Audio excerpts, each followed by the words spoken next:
Yo mga par, andyan na nga ang ating pagkain. Dumating na. Oh, nice serving kuya. Oh, see? Yun. Dami-dami na naman tayo makakain ito mga par. Wow, favorite gulay, chapsuy.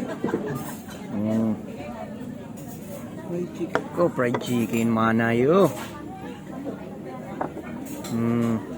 Ay, napainan mga par. At saka special na ayan, sinigang na hipon. Mapaparami na naman tayo nito mga par. Salamat kuya. So eri na nga mga par, kahit kung makikita nyo pandalas na nga kami ng kain, no? Dahil ang dami na namin gutom. Kalahan nyo ba mga pare ko, yun lang yung kanin namin, bali nadagdagan pa nga to. Order pa kami ng tigisa dahil sobrang sarap din naman talaga ng pagkain nila. The best tong pagkain dito. Happy Valentine's sa inyo lahat.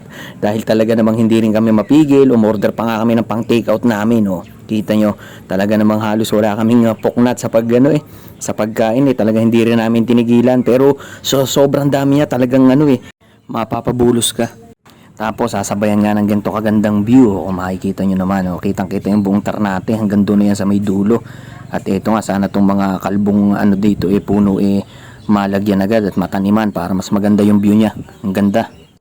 Ayan, ito nga, tapos na kami kumain mga pare ko, hindi namin kinaya. O tingnan, dami pang natira. Kaya ang ginawa namin dyan, di yun, wala kang sayang, tinake out namin. Mahal ko busog na busog nga dyan. Kita nyo, side naman ang kanin pero ang dami pa rin natirang ulam mga pare.